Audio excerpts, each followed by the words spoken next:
Di bawah tangan, Ketua RT Jagakarsa bongkar status penikah panca. Hidup bersama dengan istri dan keempat anaknya ternyata terkuak status penikah panca. Panca, ayah yang diduga membunuh 4 anak kandungnya sendiri di Jagakarsa, Jakarta Selatan, mengaku belum mendaftarkan pernikahannya dengan sang istri D ke kantor urusan agama maupun dinas kependudukan dan pencatatan sipil. Panca mengaku menikah siri dengan D sehingga tidak memiliki kartu keluarga. Pengakuan itu disampaikan kepada Yakob, Ketua RT 4 RW 3, Kelurahan Jagakarsa, saat mengontrak di wilayah tersebut sekitar 9 bulan lalu. Kan saya mintain KTP sama si P, tapi nggak dikasih-kasih tuh. Alasannya P bilang, saya nikah di bawah tangan. Siri gitu, jadi belum ada kakak, ujar Yakob. Yakob tidak menaruh kecurigaan apapun, namun dia mengakui bahwa keluarga Panca jarang bersosialisasi dengan tetangga.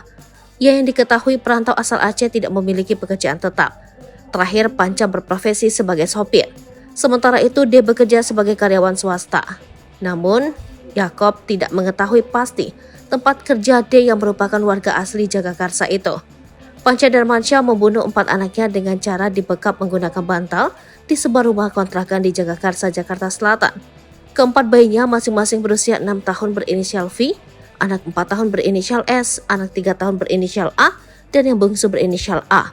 Berusia kurang dari 1 tahun, meninggal kehabisan nafas karena dibekap bantal. Keempat mayat bayi tersebut ditemukan warga diletakkan berjajar di kamar tidur. Sementara di lantai kontrakan warga menemukan ceceran darah dan tulisan berbunyi, "Puas Bunda, thanks for all." Akan halnya pelaku, warga menemukan sedang tertelungkup lemah di kamar mandi dan diketahui mencoba mengakhiri hidup dengan menyayat urat nadi namun gagal.